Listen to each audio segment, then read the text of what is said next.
Good evening, everyone, and welcome. We see we have quite a few of you out there, and there may be some more joining us. So welcome to Simple Steps for Starting Your Business. This is going to be the first module in a series of 5 on business ownership. My name is Tamika Stafford, and I'll be a facilitator this evening. Just to give you some context, I have been a SCORE mentor and workshop facilitator for the past 4 years.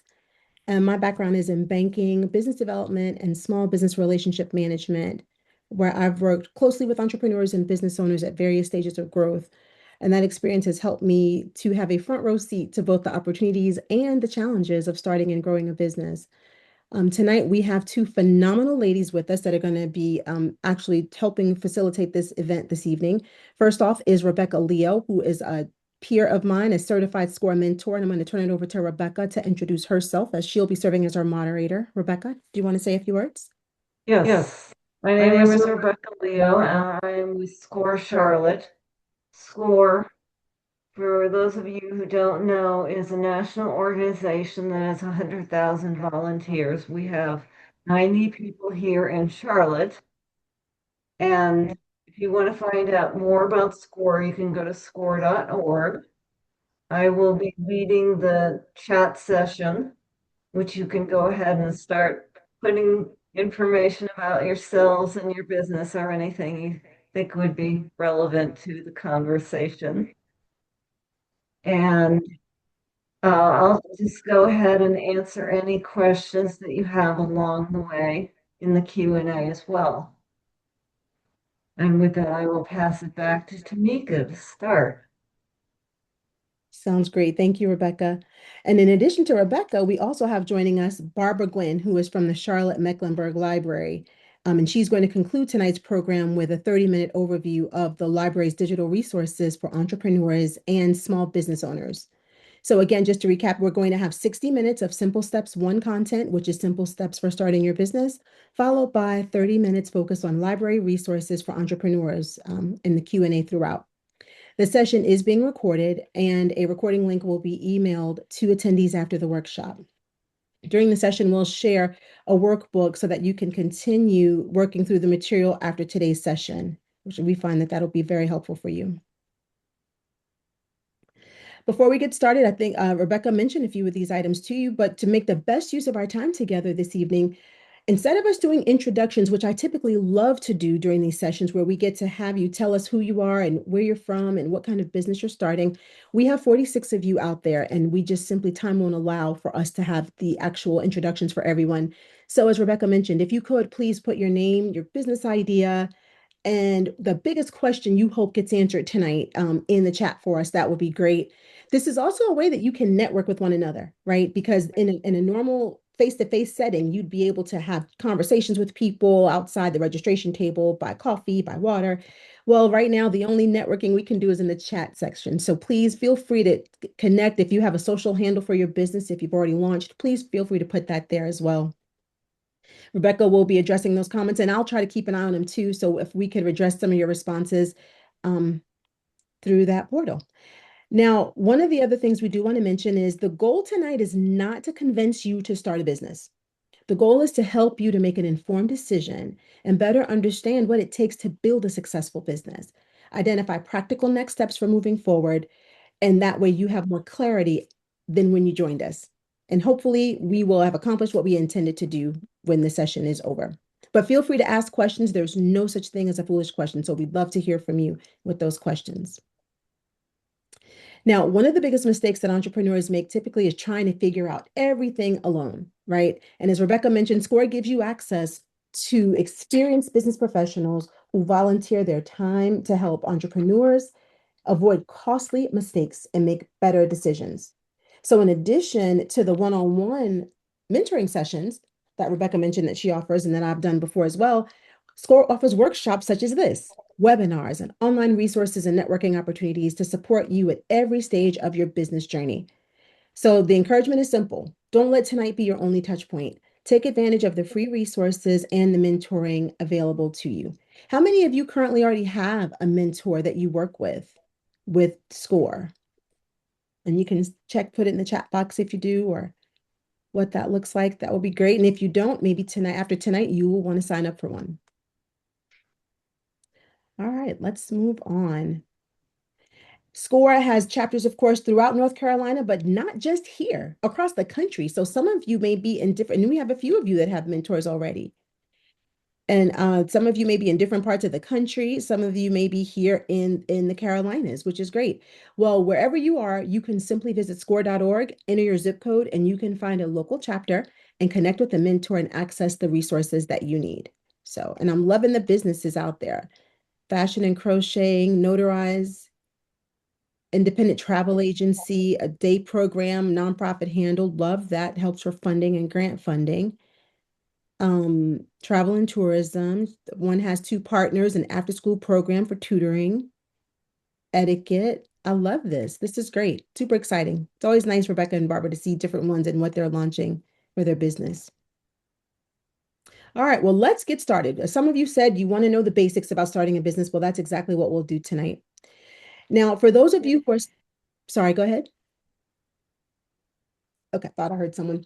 So for those of you who are still in the ideation stage, trying to determine if entrepreneurship for you, then you may want to kind of follow this roadmap. I mentioned in the beginning there were 5 modules. Well, if you take in, at least commit to taking in the first 3, right, which is going to cover the startup basics, the brand concept and marketing, feasibility, if you will, and the funding pieces. And then have a conversation with your mentor to explore your concerns and identify blind spots before you decide to move forward. That can be a great barometer to decide if that's something you want to pursue. So just give yourself at least that commitment to those 3.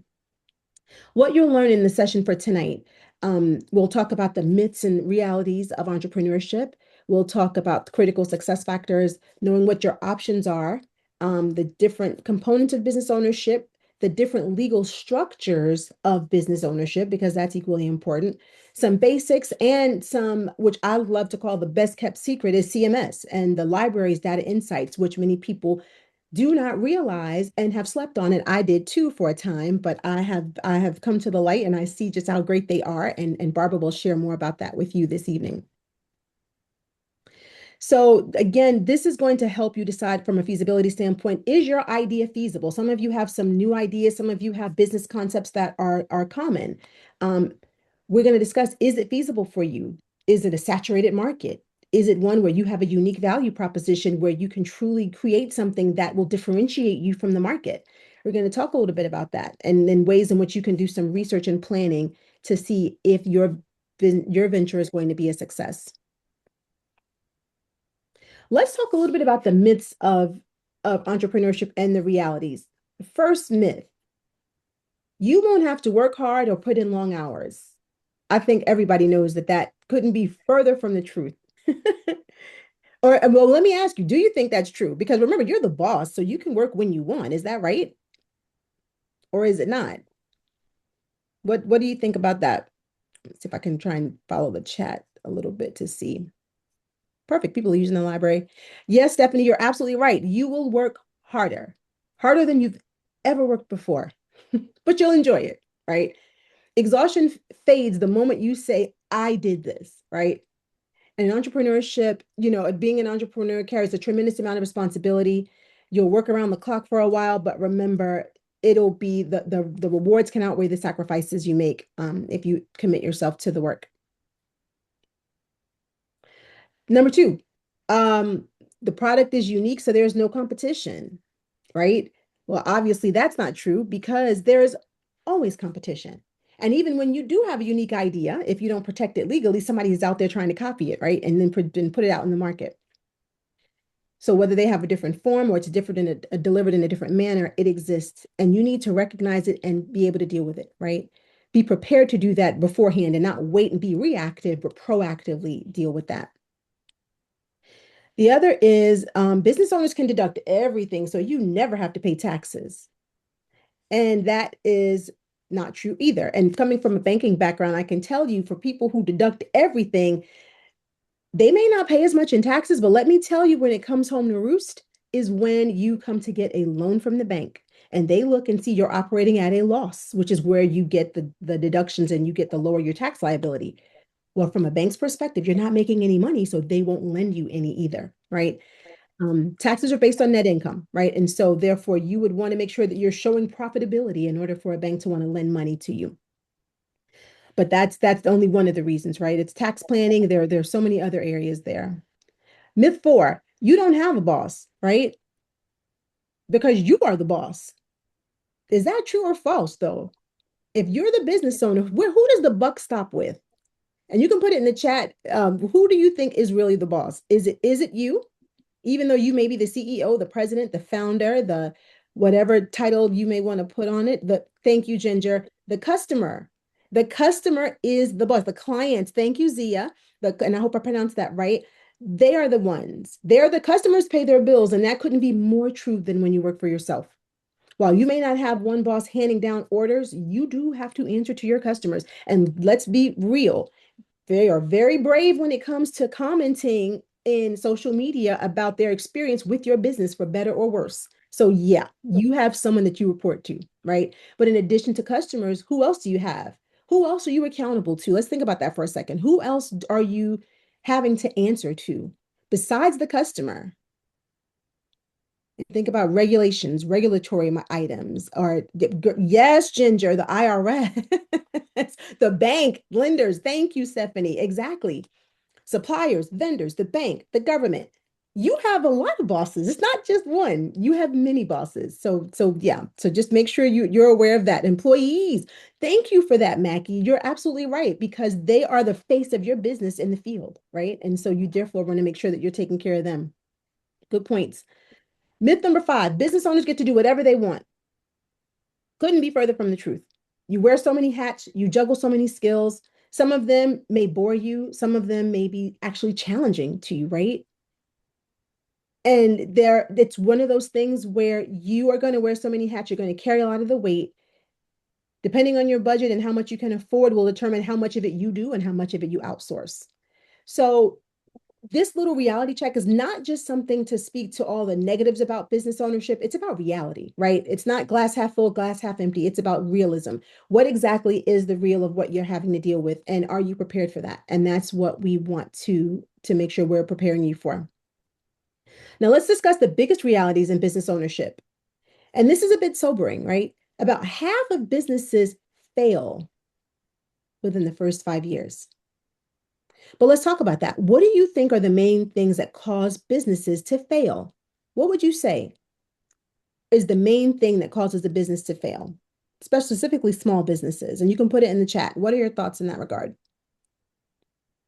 Planning, definitely. Failure to plan, right? Business plan, exactly. The economy, the market conditions, you can't explain, right? Who knew that? And for those of you who are in this crowd that can speak to it, remember when Netflix had DVDs that they mailed to people's houses? Do you remember that? Who even has a DVD player now? But they had to pivot, right? And if they didn't pivot quickly, they would have died. Look at Kodak, right? If Kodak had gone digital faster, maybe they would have still been a giant in that market for photography. Lack of funding, planning, exactly. Money. Brianna, thank you. Cash flow is definitely one of the ones. Lack of enough market analysis, exactly. Exactly right. Poor advertising, no marketing at all. They have to know you're there, right? Financial gain, currency invested, market analysis, exactly. Those are all very good points. Top four, you hit on every single one of them. Lack of planning was number one. Number two, insufficient capitalization at startup. Number three, mismanagement of cash flow. Number four is improper pricing. How many of you try to be a low price leader, but then yet you're not factoring in all your costs and expenses? So therefore, you're just breaking even and not making a profit. Can't last that long. But these are some of the considerations we have to tackle now and when we're starting our business to make sure that we are prepared for them. And the business plan helps you think about exactly each of these areas so you are not that statistic where you are in the yellow box, but you're the blue box where you're successful. Now, keeping in mind the business failure rates, there's also some other factors that can improve your chances of success, right? So when you think about the businesses that you're launching, and I'm looking at some of the business types that you had, I saw a few people doing after school care, a few people doing notary work, some people were doing some other types of work. Think about the things that make you a strong fit for that business. What's your biggest strength? Is it your education in the field? Is it your strong work ethic? Are you good at managing time? Are you able to multitask? Do you have sufficient liquidity in which to fund the business, right? What are the challenges that you're facing? All of these things are about self-awareness, and where you have to sketch these out to see exactly where your areas of strength are and where your areas of opportunity are. And I think someone is off mute. If someone can go on mute, that would be great because I think I'm hearing an echo and it may just be me. But if anyone who has the ability to be off mute, can you put yourself on mute, please?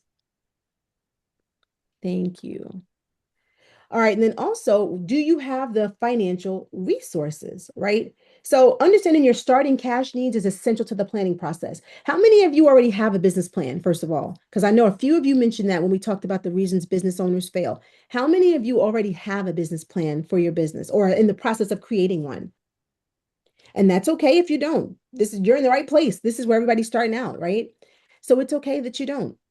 One of the things on a business plan that they require is having your projections outlaid as to how much you think things are going to cost you, right? And that includes your startup cost, but also the projections of how much you think not only your expenses is going to be, but also how much cash you think you're going to make. And I will tell you as a hint, lenders will ask for this when you're a new business. If you are less than 2 years in business, they're going to ask you for that business plan because they want to see how you think. Have you thought out exactly what you're planning to do? um, how well can you articulate that? How qualified are you to do the work you do? What do your projections look like? Are they based on reality, or are you saying I'm going to make over $5 million in my first year? Ambitious, aggressive, but how tethered to reality is that, right? And then that makes them question really every single element of your business plan because then it's not based on reality and real research. And again, we're going to talk a little bit about that research that you're going to get from the library. So, and that's okay, Jamila. It's okay. Some people are in different stages of business. So if you don't have one, it's okay. But that's what shows it's important to be able to plan these things out in your business plan. So you are in the right place. Now, the type of business that you operate will also determine exactly the funding that's required, right? So some businesses require high funding and on the front end. So think about manufacturing, right? A manufacturing business would require a lot of capital because you need your raw materials, you need the place in which to put together the items, you need a place in which to do these things. You have regulatory items, um, you have to make sure that you have employees, obviously, that are doing the work. But then you have at the opposite end of that spectrum is consulting. Consulting is you have a laptop, you have the know-how, and with all this AI and all this other technology, you may be able to do things quicker without having the need for tools and equipment, or to be able to to improve a workspace, right? With the leasehold improvements. Or you may not need a specific license or permit, right? It all depends on the type of business that you operate, which will determine how much you need for startup capital. And there is a session that we're going to talk more about for funding in the 5 course series, where it's going to strictly go all about finances and funding. So make sure you sign up for that and register for that class. But there's a lot to consider for whatever business you're looking to start. Now, here's the other key. How many of you have a day job right now? If you could put in the check, and if you feel comfortable sharing that, please do say yes, you do, or no, you're going to retire, or oh, Tanya, wow, Tanya has 3. Yeah, I hear you. I hear you. Sometimes we have to do what we have to do to make ends meet. Shania has 2. Ooh, Carlos, we're jealous. Carlos is retiring. That's exciting. Good for you. And oh, Tanvi retired today. Good for you. So excited for you. Stephanie's retired. Arthur has 3. I feel for you, brother. Vanessa has a day job and 2 little ones. Yeah, you are that's my Shiro. Charles, I understand Charles, and some people have had to pivot, and I get that, right? And that's exactly what you're in the right place of taking advantage of free resources where you can pivot accordingly. Some of the things you want to think about though is good for you, Raswitha. She resigned last month. Linda retired. Sharon has 1. Good for you, Sharon. And others have different spaces in which they're in life, right? But the point is, where are we at financially? For those of you who are in a position that you're currently working and you still have a salary, that's something to consider. Because when it comes from a banking perspective, especially if you're looking to borrow money for a new business, just side note, if you have a day job, they will factor in that income, even though your business isn't making any. Just as a side note, just so you know. For those of you who aren't making any money yet because you're just starting a business and you've left your day job, um, there still are opportunities, right? And this is not the class about that, but I will touch on this a little bit of that as we go along about financing and how you can make sure you still can access capital, access credit for your business. But you want to think about, excuse me, in the meantime, how are you going to survive in this meantime? Are you financially ready? What are your monthly expenses? How are you going to cover your mortgage, your rent, your groceries, all the things that you need for your existence, and for those of you who have families and children? Something to consider. Debt, how outstanding debt can impact your future credit and can be an added burden, especially when you're on your own. For those of you who are not working right now and you're exclusively depending on the business, now is the time to jot down every single expense that you are putting for this business. Whether, and if you don't have to have QuickBooks, you don't have to have an accounting software, get Excel, get Pages. I think it's no Numbers, I think is what Apple iCloud calls it, Apple calls it. Have some type of way to track your spending, everything that you spend on, especially for your business. Track all of that because that's going to be part of your budget. Remember, we talked about a business plan, your startup expenses. You need to be able to track all of that. Start with an Excel spreadsheet. Doesn't have to be fancy, but you will feel more in control and you'll get to see exactly where your funds are going. And you can project better when you have those finances there. The goal is to have 6 to 12 months of expenses, which that sounds amazing. The reality is not everybody has that. Um, but it's nice to know that that's the goal, right? But at this point, we're trying to plan and make smart money decisions at the stage we are, wherever we are, whether we have 6 months, 12 months, 3 months, 1 month. We have to work accordingly within our finances and make sure our expenses align with what our financial wherewithal allows. Let's talk a little bit though and pivot about the type of businesses you can start, right? We talked a little bit about the funding, which can be a little bit depressing sometimes, especially if you don't have the resources. Excuse me. But let's talk about the different types of businesses you can start. Now, let's talk about one where you start from scratch. And I think we had a few of you that were doing a startup business from scratch, right? Where it is all you. You are starting the business. It's your name. It's your thank you, Mackie. Mackie is starting from scratch. Love it. Starting from scratch. The good news is, what are some good things about, and you can see it on the screen, but what are some things that excite you and energize those of you who are starting a business from scratch? What are some things that excite you about starting that business from scratch? Brianna starting from scratch. Tanvi is, Mackie is. A few things there that are on the slide that you can see too is thank you, Stephanie. You're meeting a need. If you are positioning your business appropriately and selling a product or service that is filling a need, that is great because then that means that the demand will be there, right? And so that is something that you want to make sure that you have because that will help with sustainability of the business. Being your own boss, I love that, right? I love that. Being able to make decisions, call the shots, that there is something to be said about the reward there is in that, even though you're not the only boss, you have other bosses, but there's a lot to be said about being the boss, having an impact, watching your ideas grow. We got visionaries out here that really see things that they can really envision and make something incredible happen. Those are all great ideas. Also, you don't have the hindrance of trying to rework someone else's business or trying to take on what someone else has done. And now you're having to rebuild what they did, or you are starting from scratch. It's your vision. You can choose where you want it to be. You can choose your local, choose the place. You can be innovative and do whatever it is that you want. That's exciting, especially for people who love ideas and who thrive on being just a factory of thought and innovation. Here are some challenges to that we want to be thoughtful of. When you're starting from scratch, you're starting from ground zero, meaning you have zero customers to build on. But the good thing is you can manage your growth. You get to see exactly how you're growing and where the growth is coming from. So that's exciting. You take a bigger risk, right? Because you're starting from nothing and you're investing a lot financially. It takes a greater startup capital to start from scratch because you're doing everything. No track record. So sometimes when you are trying to get funding from a bank, it's the same thing. Like if someone, if, and I say this sometimes, and it's not being facetious, but if you have a family member that wants to borrow money and they're not working, how likely are you to loan them money? Now you might give them money, right? But if they're asking for a sizable amount of money and they want a loan from you, you're going to think about, wait a minute, now they are not working. How are they going to pay me back? Well, for better or for worse, the bank thinks the same way. If it's a new business and there's no income, hence the reason I was saying for those of you who work and you have a day job, if you can keep it for a while, if you can, um, they're going to want to know how they're going to get paid back. And so when you're a new business, the startup, the revenue is slow sometimes. And so it may take time to build credit. It may take time to build a reputation and get a track record where banks feel comfortable lending for traditional lending.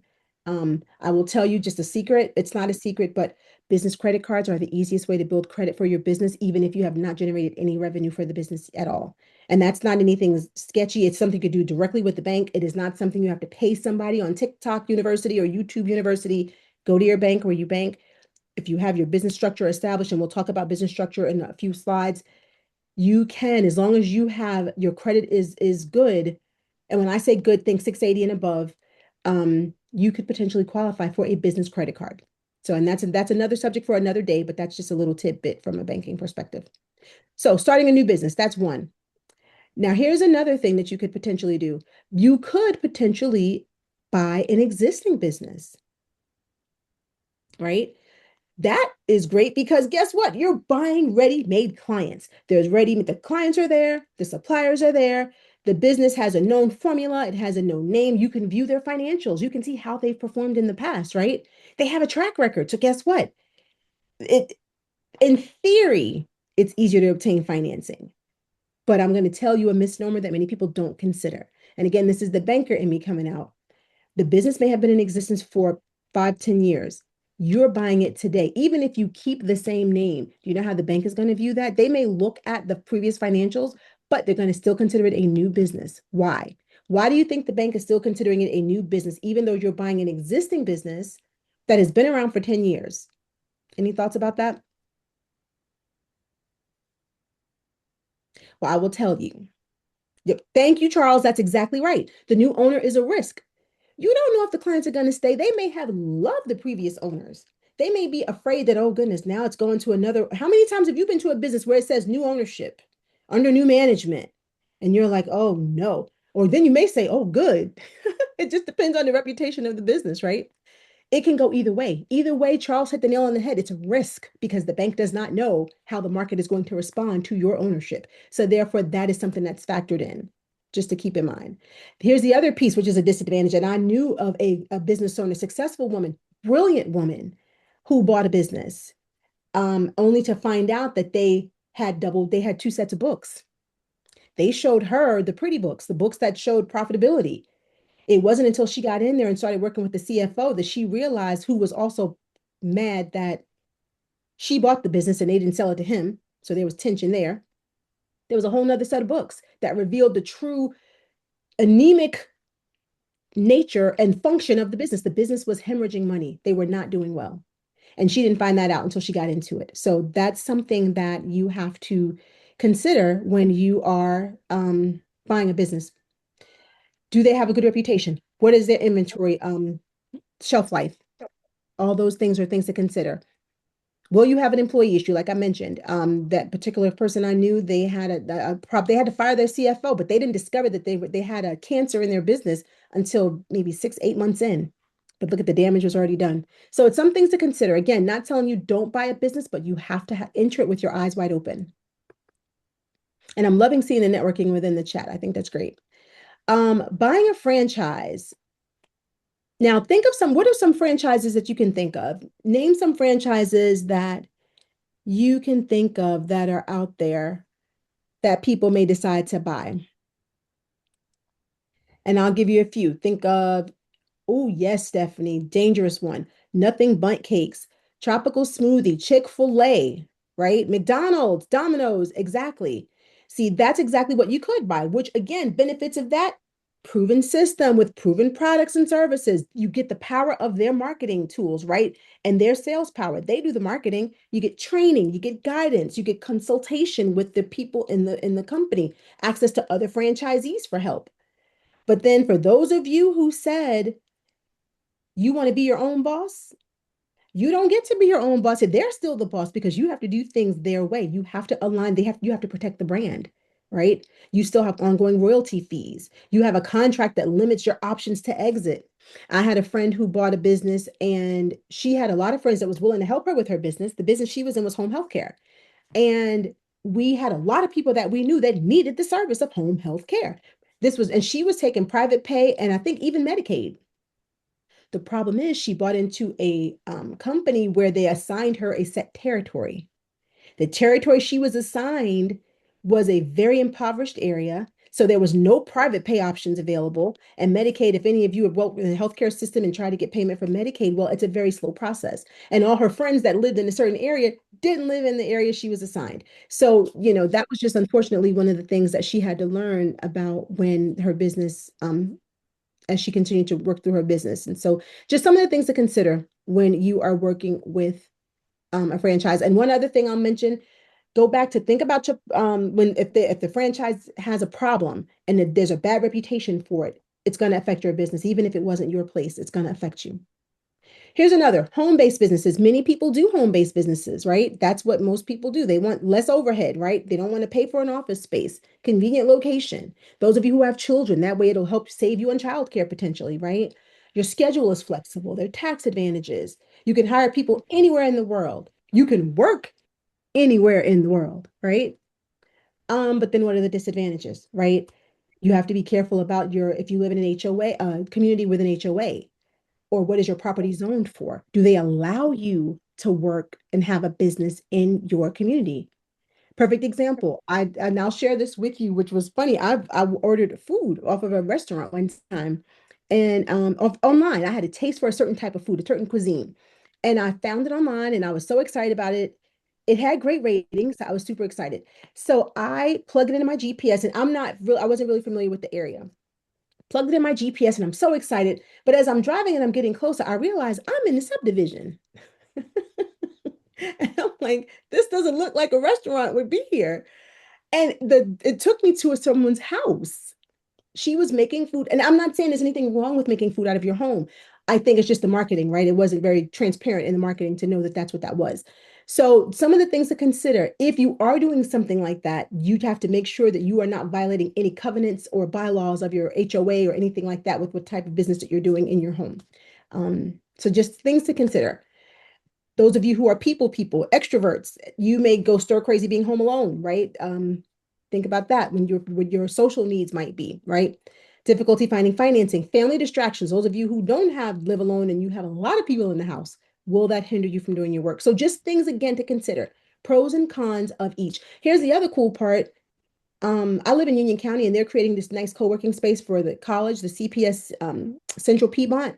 And I think that's fantastic because it's going to be a great place for people who maybe want to be around people, but yet don't want to pay for a full-fledged office space or buy a building or have the means to do so. But it's a great way to get the best of both worlds. But something to consider when you're doing home-based or remote work. Online businesses, similar to home-based work because the fact is that you don't really have a space that you're working out of. Great thing about that is startup costs. Think about your like people who sell on TikTok, people who sell on Amazon, right? They maybe do it's strictly online e-commerce. Lower startup costs, right?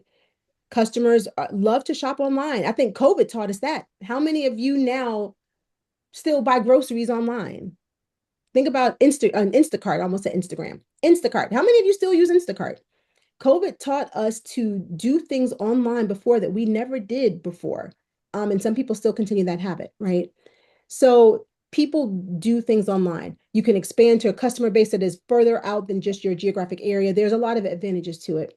Flexibility, low barriers to entry. But we talked about this before. Consumers have high expectations and are less tolerant of problems. Thank you, Joseph. If there's an issue, what you would want the consumer to come to you with the issue. What do people typically do when they have a problem? What's that not most, but some. Where do they go to complain if they have a problem? Do they call you? Do they email you? Do they follow up the customer service? Complain on social media all day, every day. People will complain. They're more like the manager. Yeah, if there's a manager, if you have a physical presence, they will. And Google reviews. Yes, Google review. They tell somebody. Right. They complain and they will tell other people without them sometimes giving you a chance to fix it. And the sad part is your reputation lives and dies on digital platforms because you're an online business. So you have got to make sure that you maintain that. So that's something that you have to keep a tight rein on. And again, we talked about business owners wearing multiple hats. Are you going to be doing it? Are you going to have somebody else doing the work? Right. Something to consider. And I'm going to pause for just a second. Rebecca, if you have any comments you want to add, please feel free to jump in and just chime in and speak up. I welcome your thoughts and your input. I know you have a lot of experience as well. So please, I can't see you because of the way my screen is set up, but just come off mute and just chime in, or if there are any questions that people have that you think make sense for us to talk about as a group. All right. Let us move on then to another business. And someone mentioned this in the chat before about nonprofit. Nonprofits. So the good thing about nonprofits are, especially because you're feeling a passion and a need of which you see that there's a need, there's a cause out there that you want to help fill, right? Um, the good thing is because it's tax exempt, you may qualify for government or foundation grants from corporations, from government, from multiple places. Many corporations have foundations. Your major corporations, banks have foundations, Chick-fil-A, think of all your major companies. Most of them have a foundation because they get a tax break, right? So therefore they have foundations and they will give money to causes that align with their pillars and what their mission is. Excuse me. And so that's a benefit, right? Therefore, you're not getting a loan, you're getting grants, meaning people will give you money that you don't have to pay back. The difference is, though, you have to show impact for those monies that you're receiving. Okay, Mackie. Mackie's starting a nonprofit. Tell us what you're doing. Um, you have protection of liability from for directors and employees because it is a nonprofit. You can pay salary, so people can make money, right? It doesn't mean it's not profitable, but you do have to focus on education or charitable causes, right? And it can't profit the people who are creating the organization. And so one of the things I knew someone, an attorney who she was teaching about nonprofits. And one of the things she said, if you're ever wondering, should you do a for-profit or a nonprofit? One of the things she said was, do you want to pay your own light bill or are you trying to help pay somebody else's light bill? And the purpose of that was to get you in the thought process of who are you truly trying to help? Are you trying to help yourself get a salary? Or are you truly trying to help someone that doesn't have whatever it is that they're needing? Not that it's wrong to try to feed yourself and have a salary. Totally not wrong. You just want to make sure you have the right structure that you're operating your business out of to do it. All right, let's move on to see the different hats that you'll wear for the business, right? We talked about the different types of businesses. Let's talk about the different hats. There are different departments, there are different functions. Well, you take on all these, you got accounting, you have HR, you have marketing, you have sales, you have customer service, you have product and fulfillment, technology, facilities, executive functions. Think about being a mom, doing all the things you do. I know we have a few parents out there. All the things that you and the hats you wear as a parent or dad, right? Moms and dads, you have different responsibilities. As a business owner, that same concept applies.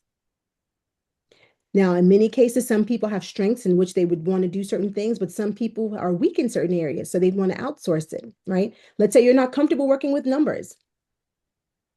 Maybe you should hire a bookkeeper, right? Or take a class to improve your skills, right? Um, think about outsourcing things that you really are not that good at. Maybe you're an introvert where you're the brain, you're the genius behind the idea, but you really are a little shy when it comes to selling. You don't really like selling to people.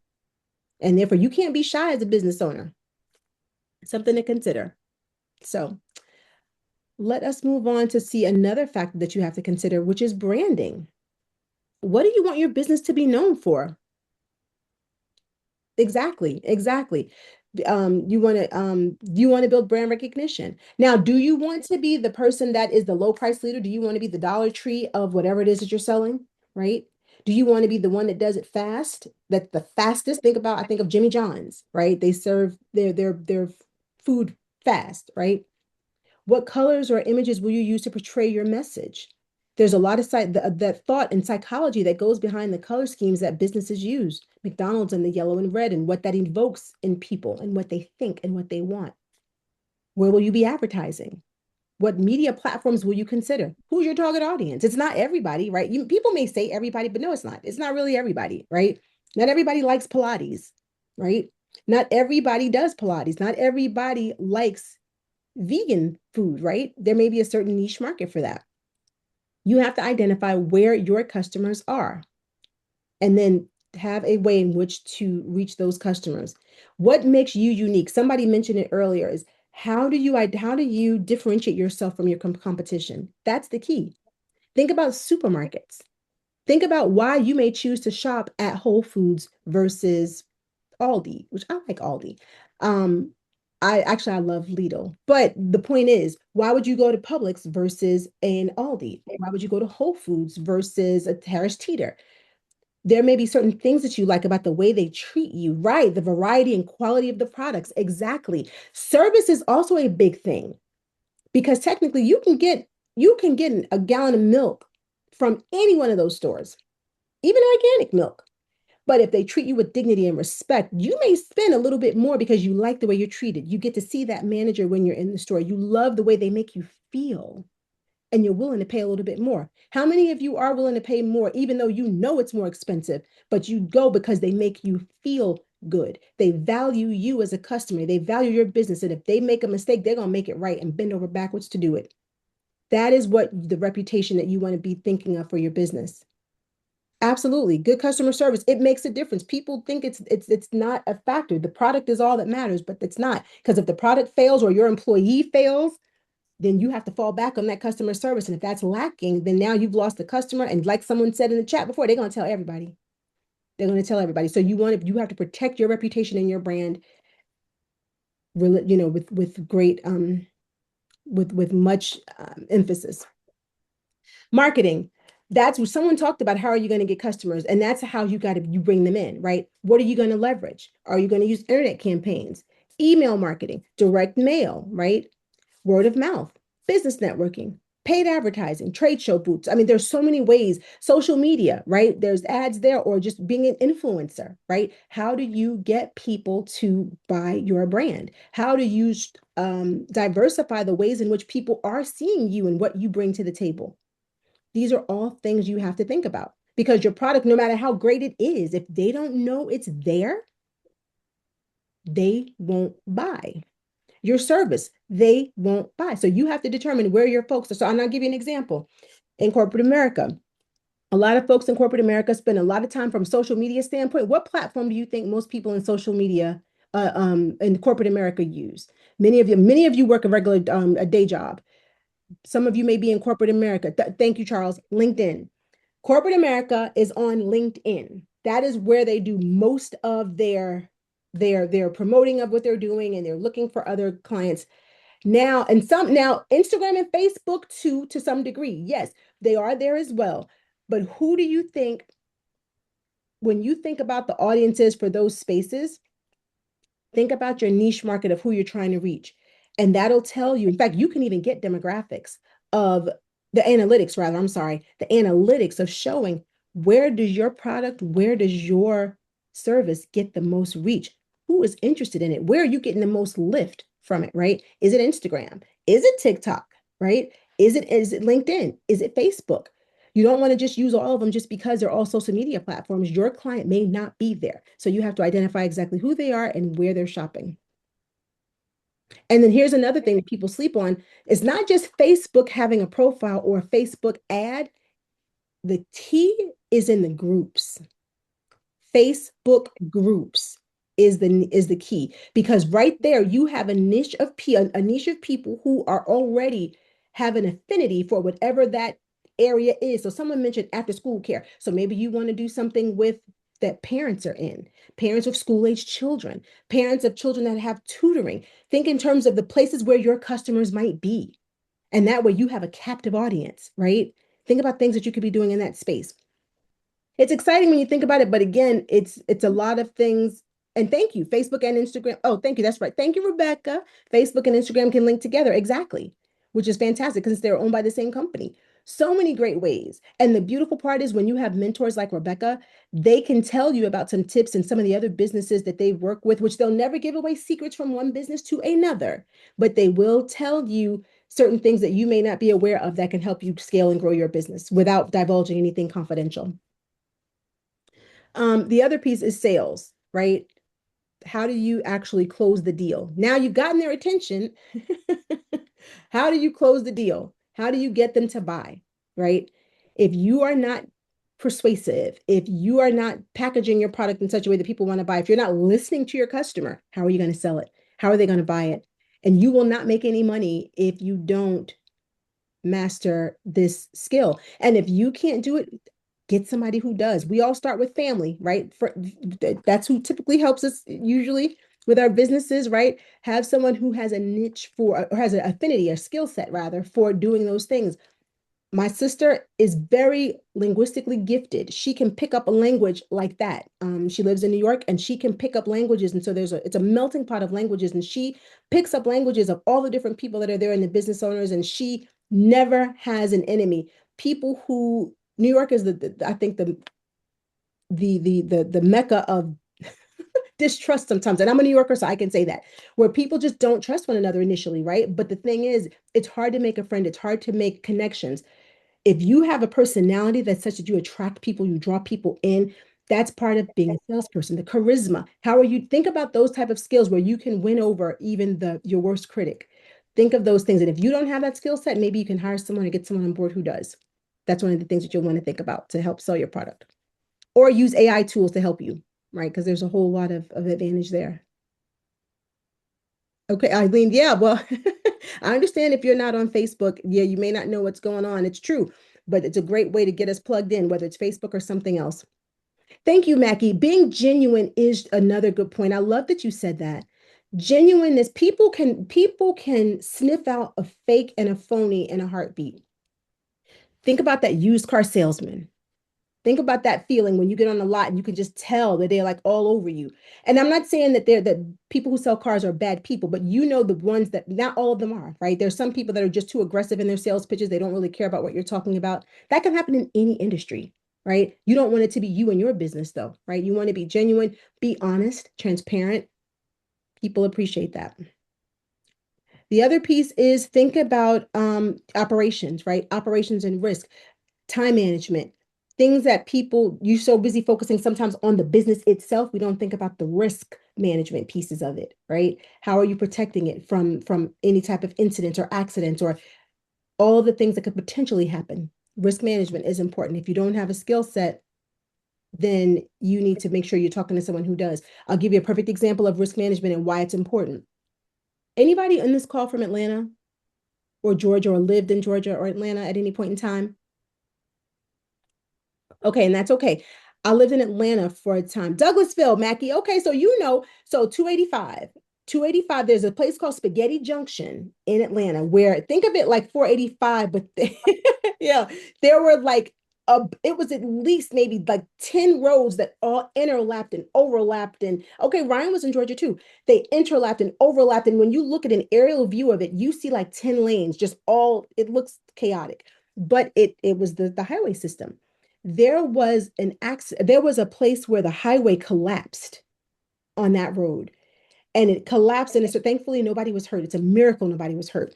Nobody was hurt, but the problem is it took them maybe, I don't know, 3 4 months to fix it, which was a miracle in and of itself. Yes, right, Mackie. um but here's the catch. The businesses that were around that area where the exit ramp was for that part of the highway that fell off, their businesses suffered tremendously. Why? People couldn't get to them.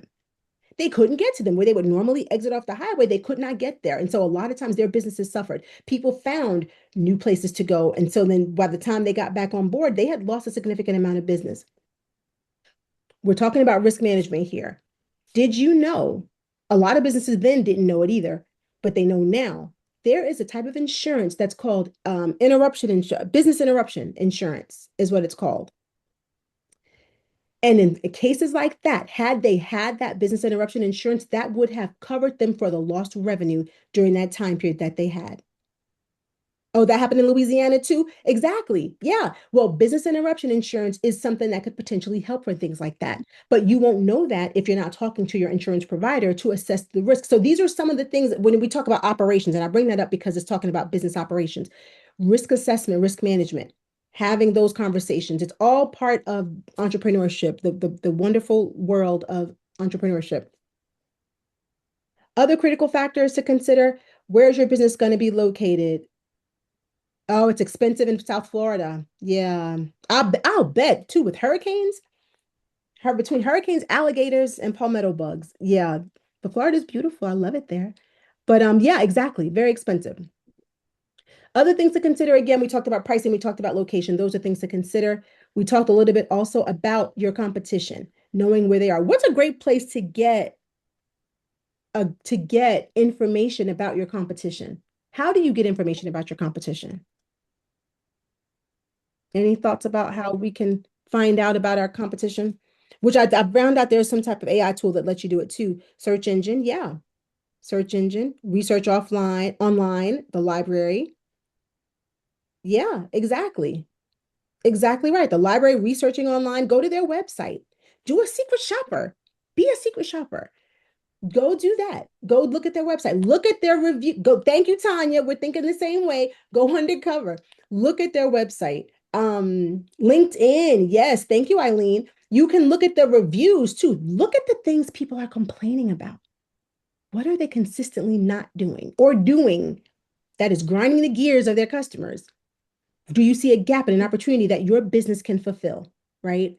Those are the things you want to look at. Look at their pricing guide, right? Look at the pricing and how they're pricing things. Are they underpricing? Are they overpricing?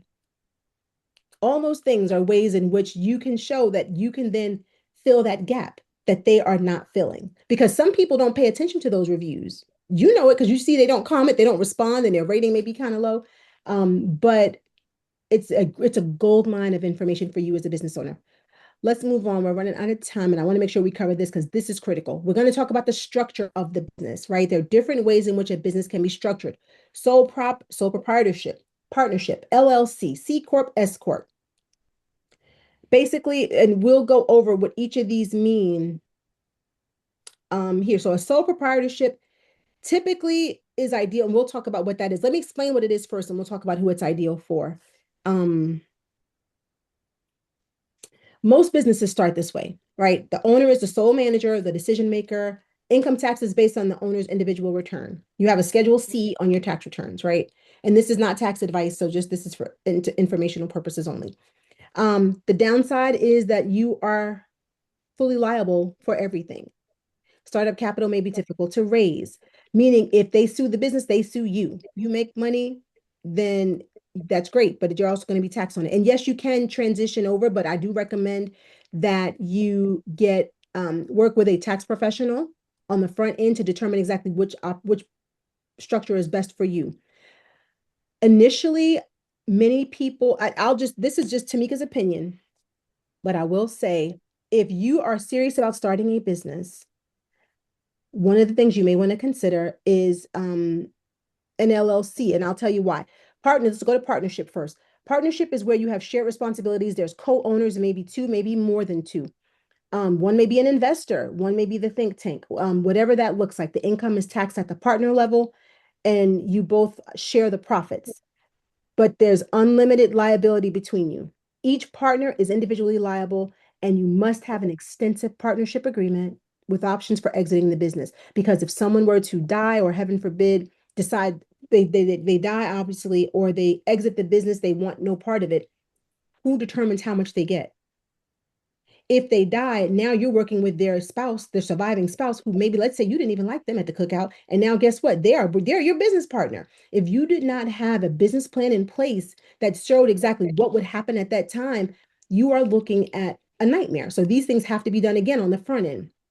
And that's where attorneys can help with that. You can always do a lot of things from legal, tools that are LegalZoom and different things like that. But there are attorneys that can help with that too. LLC, the reason I bring up LLC, limited liability company, is because it provides liability protection for the owner. It's easy to form, fewer rules than corporations, and you can transition that over to an S corp if you wanted to, which has different taxation. It's taxed differently. The reason for now, the difference is in North Carolina, for those of you who are here in North Carolina, it's not cheap to have an LLC to form it. The EIN is free, but to form it, you have to register it with the Secretary of State. Um, that's a good question. That's a very good question, Tanya. Can you form a partnership with an LLC? Can you have an LLC with partnerships? That's a good question. I would say that has to, I would reserve that for your mentor when you have that conversation with them, because I don't want to misspeak and misguide you on this call. So I'll just be fully transparent about that. I don't want to say concretely. But get with your mentor, and then they can give you advice in that regard. Um, the LLC, going back to that, the downside of that though is if, well, it says here, if partners are involved, you do need a partner agreement. So actually you can have one, but you have to have a partner agreement in tandem with it. It is subject, however, though, to state franchise fee and income tax, and there's some restrictions. This is where you need to perhaps, and there's a business attorney mentor in North Carolina, by the way. Her name is HR Harwell. Is that it, Rebecca? She Yes, actually yes.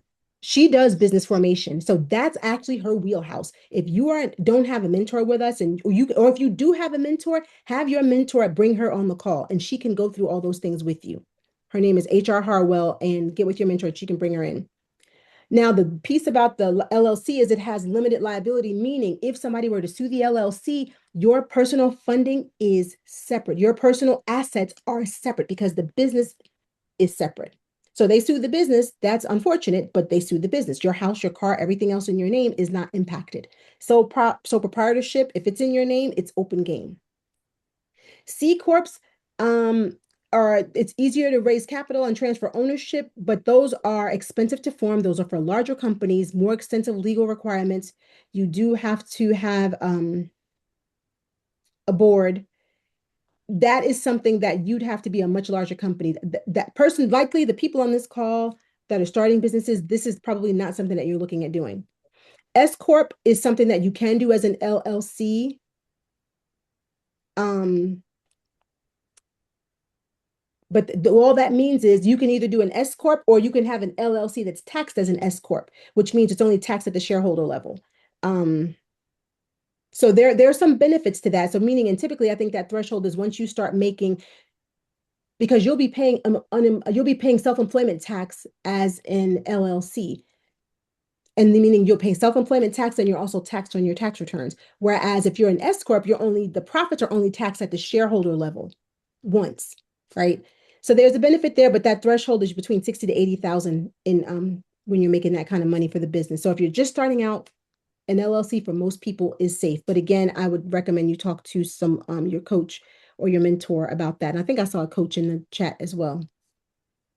And I want to be conscious of time because we have to give Barbara time to speak about the library. Now, keeping it simple, and again, an LLC is recommended over a partnership. Attorney fees for setup are similar. Taxation is the same. There's limited liability for an LLC that does not exist in a partnership, but discuss your options with your attorney or accountant and SCORE mentors, as we mentioned before. We talked about government regulations, depending on the business that you're in. Find out exactly what licenses are needed for your county. You want to make sure you're in compliance with labor laws if you hire help. Other tip, if you hire people, thank you, Rebecca, if you have a tax advisor, talk to them. If you hire people, you want to determine, are they going to be a 1099 employee, a 1099 contract worker, meaning you're paying them for a job that they're doing? You can't tell them when to come in, how to come in. They're using their own equipment. Or are you hiring an employee, which is W-2, in which you're taking out taxes and you tell them when to come to work, where to work, how to work. They're using your property and equipment. If you're not categorizing them properly and you decide to let them go, it can cause you problems with the Department of Labor because you did not categorize them properly. And that sometimes can cripple a new business because of the fines that you'd have to pay. So for the assistance there, you may want to get with a payroll company to help you identify that, or even with your tax advisor, as Rebecca mentioned, or even with someone who's helping with your business coaching. Certain things to consider. We talked a little bit about this was insurance considerations, making sure you are protecting your business. So there are different risk management things that you want to keep in mind. Are you using your vehicle for business purposes? Do you know you need to let your insurance company know that? Because guess what? You have an accident and they ask what were you doing there? And you said you were there to meet a client and they don't have on your policy that you were conducting business, they may deny your claim. So you have to think about all of these. That's why it talks about insurance considerations. All of these pieces, you need to make sure that you are checking a box and making sure you're exploring as you start your business. We talked a little bit about the business plan importance. We talked a little bit about what that is, how it helps you, especially if you need outside funding, why it's important. The layout of a business plan typically is what you see here: your table of contents, executive summary, nature of the business, who your clients are, financial forecast, and supporting data, which shows that you did the research and the work and it's not just random numbers that you guessed on, which of course you wouldn't do that. Key components of people you need on your team as a business owner: your banker, your lawyer, an accountant or bookkeeper, or CPA, right? Someone, and there's a difference between all three. Someone that just helps you manage your income and expenses is, your bookkeeper. Accountants can be people who help you with your financial reports that you're generating. Your CPA can help you with tax planning, right? And so can accountant, depending on the skill set. Your insurance agent, your business mentor. And again, you have that by way of SCORE because that is a free resource. There is a self-assessment that we're not going to take today, but it's in the workbook that Rebecca's going to put in the chat. These are questions that you can ask yourself to see exactly how do you rate in each of these categories, to see how ready are you to really start a small business. And I think it's good for you to take this assessment yourself on your own now at this point in time, and then take the other sessions of the series of the simple steps, see where you, after you take those sessions and you talk to your mentor, and then come back and take this assessment and see how you feel and see if your knowledge has improved and have more clarity about what your next steps are and what the direction is you want to take. Because I think that'll help you. You cannot be too informed. There is such a thing as information overload, but stay focused on exactly the information you need for the topics that you're working on, and your mentor can help keep you on task for that.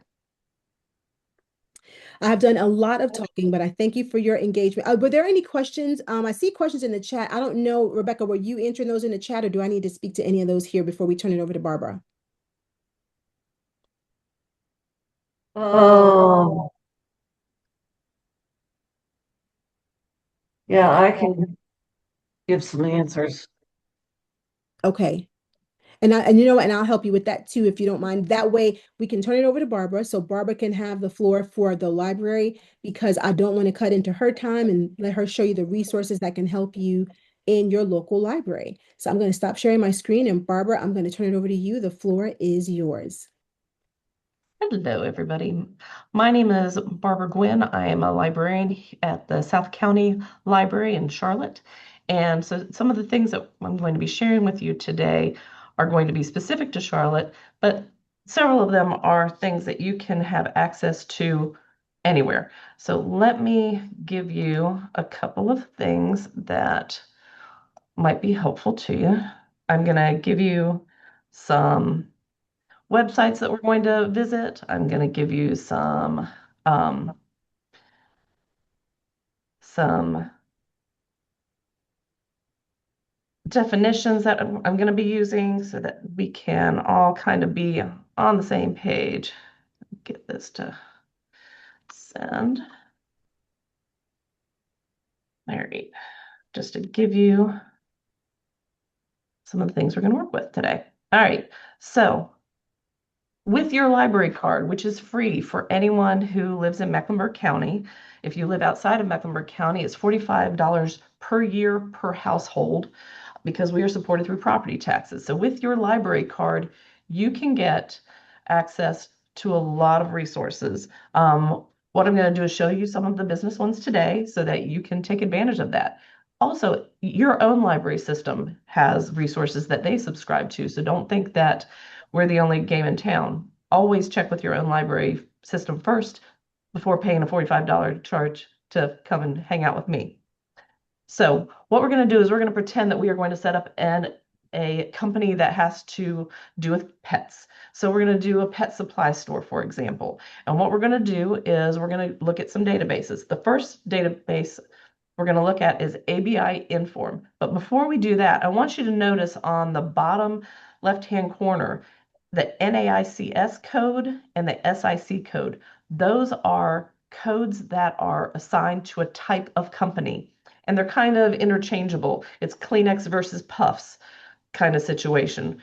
And NAICS, which stands for North American Industrial Classification System, for a restaurant, for example, might be 1, 2, 3, 4. The SIC code for a restaurant might be 7, 8, 9. It just depends on which of these you're going to choose to use.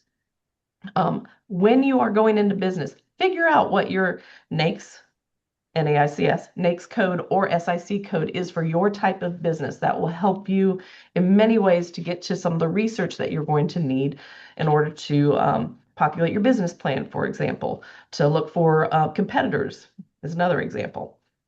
So in ABI Inform, you can look up industries.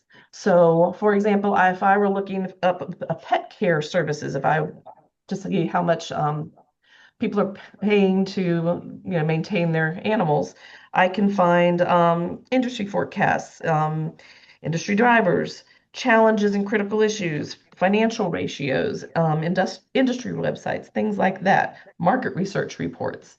So this database will give you all kinds of information about types of industries. The next database we're going to talk about is Data Axle.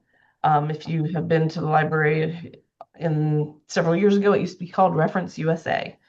And some of the libraries still have it cross-referenced as Reference USA. So Data Axle is kind of like a listing of all the kinds of companies that there are. So not just one location of PetSmart would be in here. Every single PetSmart in the entire US would be in here.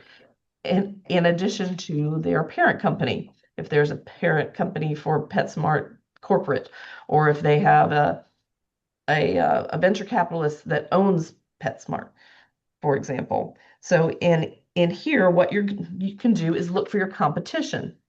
You can also look for your clients. If you had a pet item, if you had created a pet toy, you would then be able to say, hey, where are all the pet stores? Where can I go to sell my pet toy?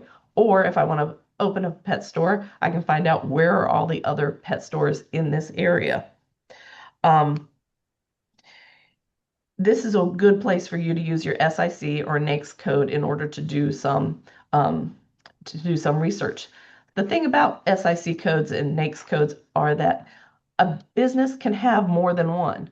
For example, Walmart probably has 20. They have the bakery, they have the pharmacy, they have the women's clothing, they have the men's clothing, they have the sporting goods. Each one of those is going to have a specific individual NAICS or SIC code.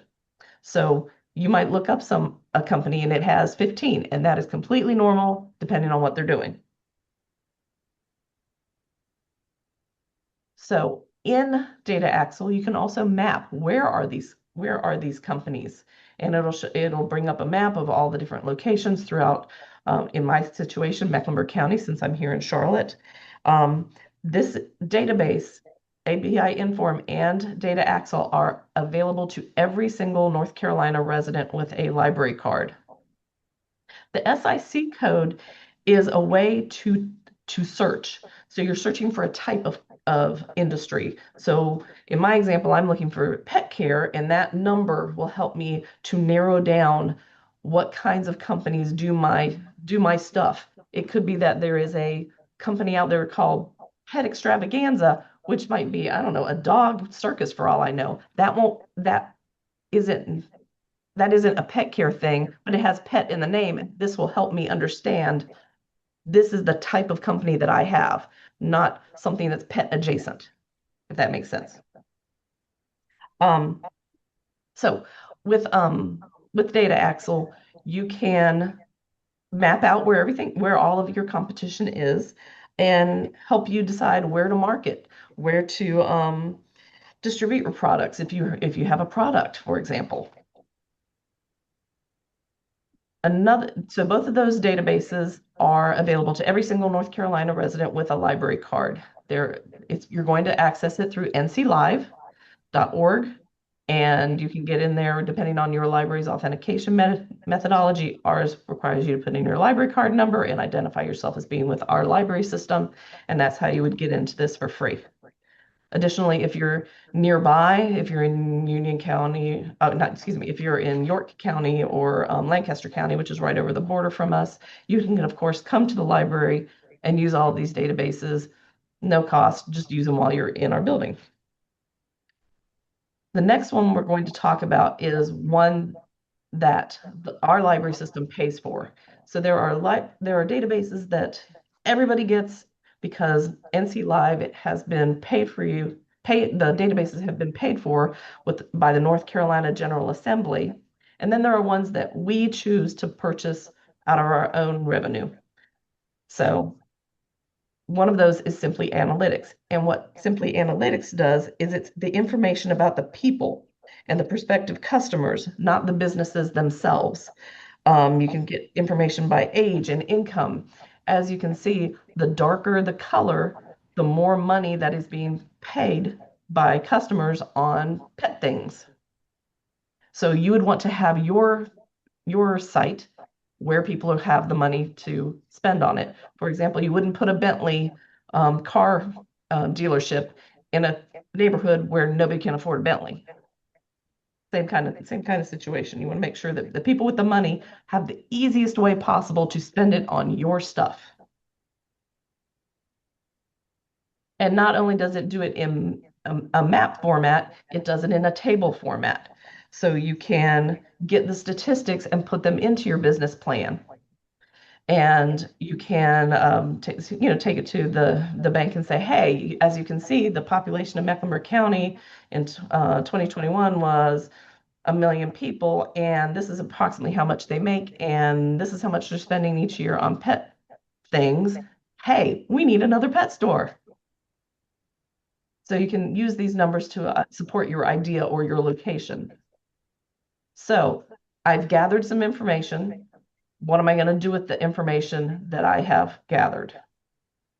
I can side by side, the one on the left-hand side is from Simply Analytics.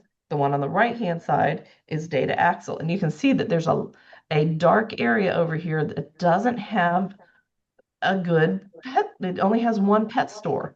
Maybe I want to put my pet store there. Maybe that's a great place where people have money that want to spend it, and I'm going to make it easy for them to spend it on my stuff.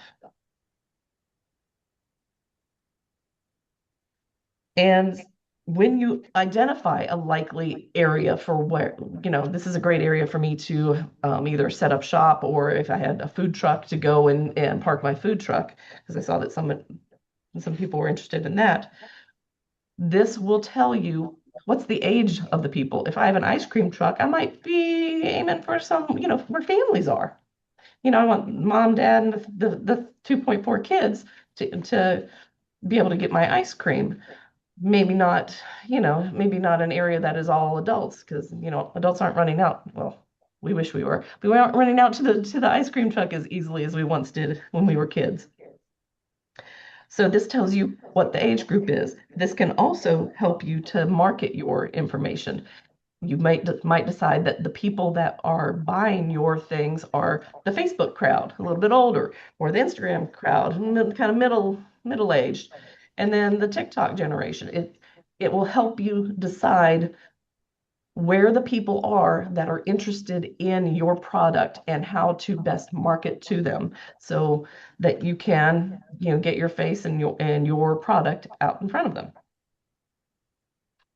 So once you have gotten your area and who you're going to tell things to, what are you going to say to them? There's a database called Masterfile Premier, and it is a magazine article database. So it is scholarly journals.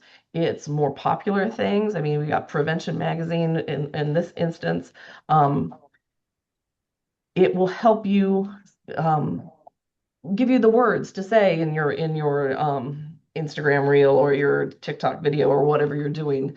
Hey, come visit my store, because I have the pet bed for the older pets who need the memory foam or something like that. What is it that you have that you can put in your marketing to make it appeal to a particular audience?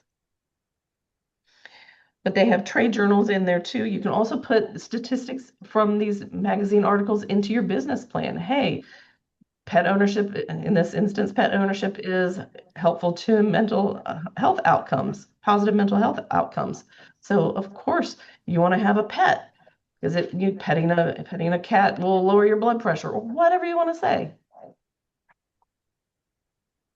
And you also want to keep up to date on what is going on in your area. Here in the Charlotte-Mecklenburg, we have the Charlotte Business Journal, but you also have the Triangle Business Journal, you have the Wilmington Business Magazine, the the Charlotte Observer, you also have Raleigh News and Observer. Go to your library. They oftentimes will have access to your local business publications and daily publications to tell you, maybe there's an article about a new pet store opening, or maybe one's closing because they're having to tear it down to do the new I-77 toll roads.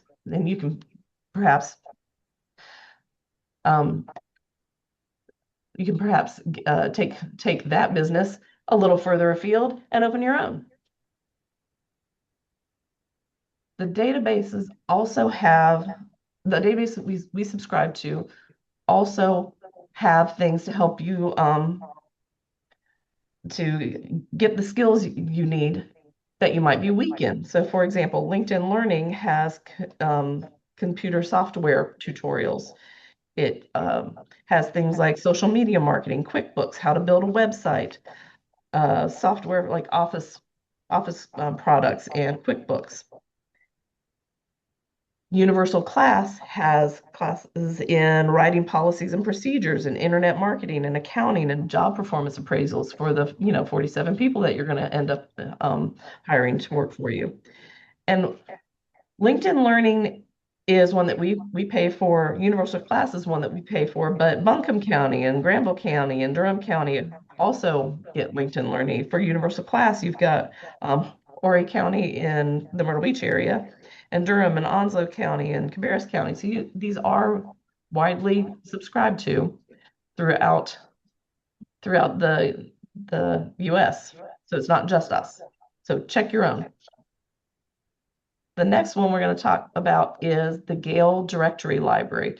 The Gale Directory Library has a resource called the Encyclopedia of Associations.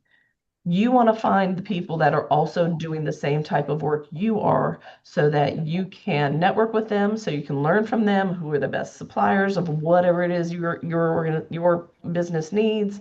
What are the trends? They may pay to have studies done, so perhaps you can get statistics.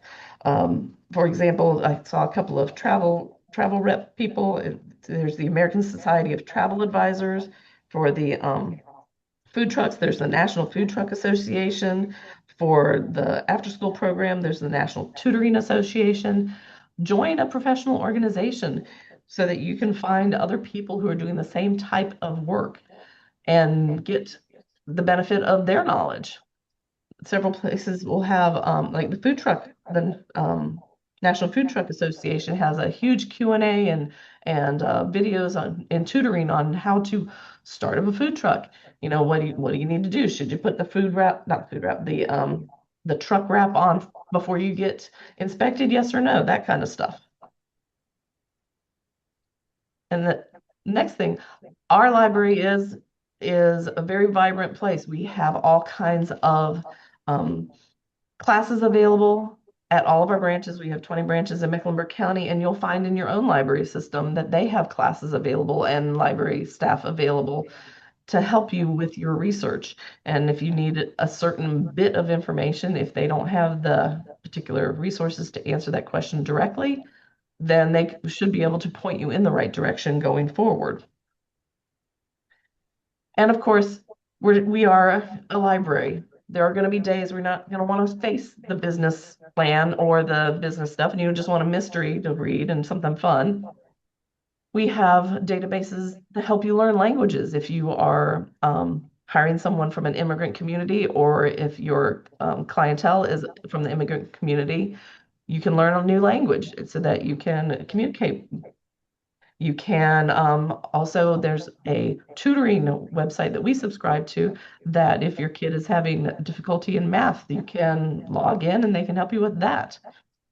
So your library is a very vibrant and inclusive place that wants to make sure that you succeed in every part of your life, The business part, absolutely, but every other part too. We've got story times for your kids. We've got all the regular library stuff that you could possibly want and need. So make sure that you go into your library and see what they have available for free before you spend any money, because you're going to be spending money on your business.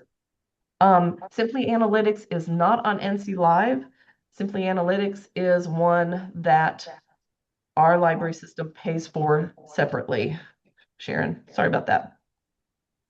So in the first thing that I sent you guys, the ones that are NC Live that everybody has access to are ABI Inform Collection, Data Axle Reference Solution, and Masterfile Premier.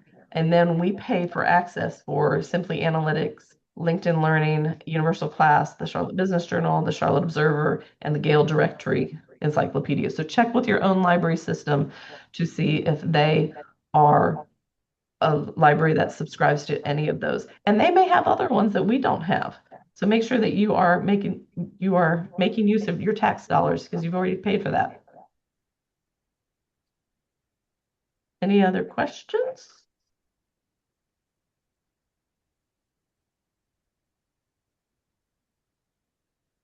Any other questions for Tamika and Rebecca?